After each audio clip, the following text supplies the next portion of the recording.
ఎమ్మెల్యేల అనర్హతపై బీఆర్ఎస్ సుప్రీంకోర్టుకు వెళ్లనుందా? స్పీకర్ నిర్ణయంలో జోక్యం చేసుకోబోలేమన్న హైకోర్టు చెప్పడంతో బీఆర్ఎస్ ఇప్పుడు ఏం చేయబోతోంది? ఇప్పటికే 10 మంది ఎమ్మెల్యేలను కాంగ్రెస్ పార్టీ లాగేసుకుంది.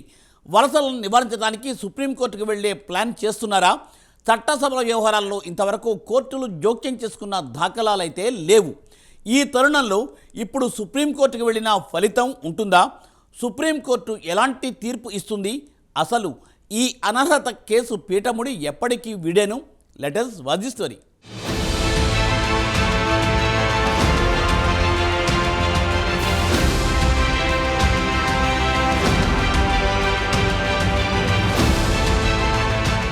తెలంగాణలో బీఆర్ఎస్ నుంచి ఫిరాయించిన ఎమ్మెల్యేలపై అనర్హత వేటు వేయాలని బీఆర్ఎస్ వేసిన పిటిషన్ను హైకోర్టు కొట్టివేసిన సంగతి తెలిసిందే. స్పీకర్ పరిధిలోని అంశాలపై కోర్టులు కలగజేసుకోలేవని చెప్పింది. కేవలం సలహాలు సూచనలు మాత్రమే చేస్తుందని హైకోర్టు తీర్పు చెప్పింది. దీంతో సుప్రీంకోర్టును ఆశ్రయించాలని బీఆర్ఎస్ భావిస్తోంది. పార్టీ ఫిరాయింపులపై ఈ నెల 3వ వారంలో సుప్రీంకోర్టులో కేసు వేయాలని భావిస్తున్నట్లు తెలుస్తోంది. ఇందుకు న్యాయవాదుల టీంను నియమించినట్టు పార్టీ వర్గాలు చెబుతున్నాయి. రాబోయే ఎన్నికల్లో పార్టీ ఎమ్మెల్యేలు ఇతర పార్టీలోకి వెళ్లకుండా కట్టుదిట్టమైన చర్యలు తీసుకునే వ్యూహం రచిస్తోంది.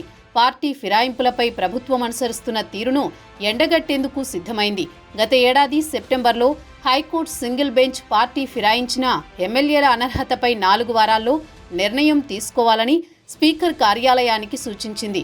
తరువాత ఈ అంశంపై నవంబర్లో హైకోర్టు ఫుల్ బెంచ్ తీర్పునిస్తూ నిర్ణయం త్వరగా తీసుకోవాలని స్పీకర్ను ఆదేశించలేమని చెప్పింది. దీంతో ఎమ్మెల్యేల పార్టీ ఫిరాయింపులపైన ఢిల్లీలో న్యాయ పోరాటం చేయాలని గులాబీ పార్టీ సన్నద్ధమైంది.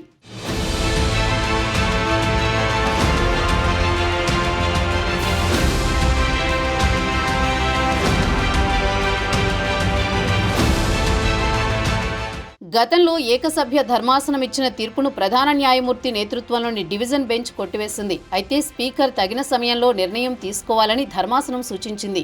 10వ షెడ్యూల్ ప్రకారం అనర్హత పిటిషన్పై నిర్ణయం తీసుకోవాలని స్పష్టం చేసింది. పార్టీ ఫిరాయించిన ఎమ్మెల్యేలపై ఫిర్యాదులు స్పీకర్ ముందు ఉంచాలని, 4 వారాల్లోగా నిర్ణయం తీసుకోవాలని అసెంబ్లీ కార్యదర్శికి సింగిల్ బెంచ్ ఆదేశాలిచ్చిన విషయం తెలిసిందే. దీంతో సింగిల్ బెంచ్ ఆదేశాలను డివిజన్ బెంచ్లో అసెంబ్లీ కార్యదర్శి సవాల్ చేశారు. తెలంగాణ అసెంబ్లీ ఎన్నికల్లో బీఆర్ఎస్ నుంచి గెలిచిన station Ghanpur MLA Kadiyam Srihari, Bhadrachalam MLA Tellam Venkatrao, Hyderabad MLA దానం నాగేందర్లు పార్టీ ఫిరాయించి కాంగ్రెస్లో చేరారు. దీంతో వారిపై అనర్హత వేటు వేయాలని బీఆర్ఎస్ ఎమ్మెల్యే పాడి కౌశిక్ రెడ్డి, కేపీ వివేకానందులు హైకోర్టులో పిటిషన్ వేశారు. పార్టీ ఫిరాయింపులపై స్పీకర్కు ఫిర్యాదు చేయగా ఆయన ఎటువంటి నిర్ణయం తీసుకోకపోవడంతో బీఆర్ఎస్ నేతలు హైకోర్టును ఆశ్రయించారు. దీంతో హైకోర్టు విచారణ చేపట్టింది.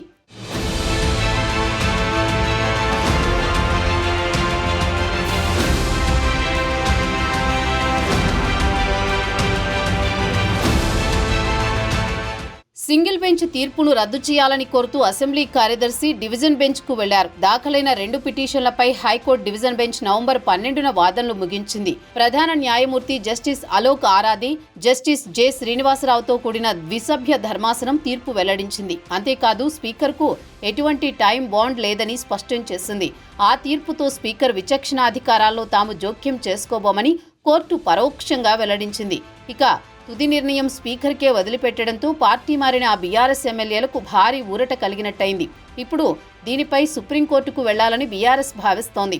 మరోవైపు గతంలో ఇతర రాష్ట్రాల్లో పార్టీ మారిన ఎమ్మెల్యేలపై సుప్రీంకోర్టు ఇచ్చిన తీర్పులను సైతం అధ్యయనం చేస్తున్నారు.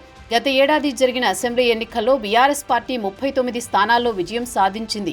ఆ తర్వాత సికింద్రాబాద్ కంటోన్మెంట్ ఎమ్మెల్యే లాసియా రోడ్డు ప్రమాదంలో మృతి చెందింది. ఉప ఎన్నికల్లో సిట్టింగ్ స్థానాన్ని గులాబీ పార్టీ కోల్పోయింది. దీంతో పార్టీ బలం పార్టీ మారిన ఎమ్మెల్యేలతో కలిపి 28కి పడిపోయింది. తెలంగాణలో ఉప ఎన్నికలు తప్పవని, పార్టీ మారిన ఎమ్మెల్యేలకు ప్రజాక్షేత్రంలోనే బుద్ధి చెప్తామని బీఆర్ఎస్ నేతలు బహిరంగంగానే పేర్కొంటున్నారు.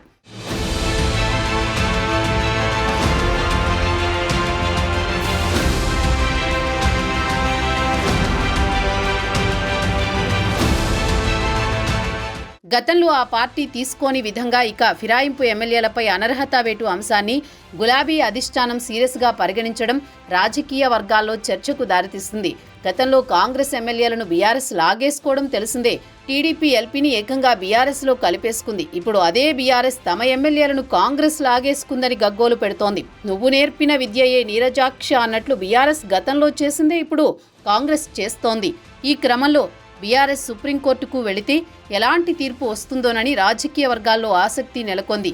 ఇప్పటి వరకు ఇలాంటి కేసుల్లో కోర్టులు జోక్యం చేసుకున్న దాఖలాలు లేవు. మరి సుప్రీంకోర్టు దీనిపై ఏ విధంగా స్పందిస్తుందో చూడాలి.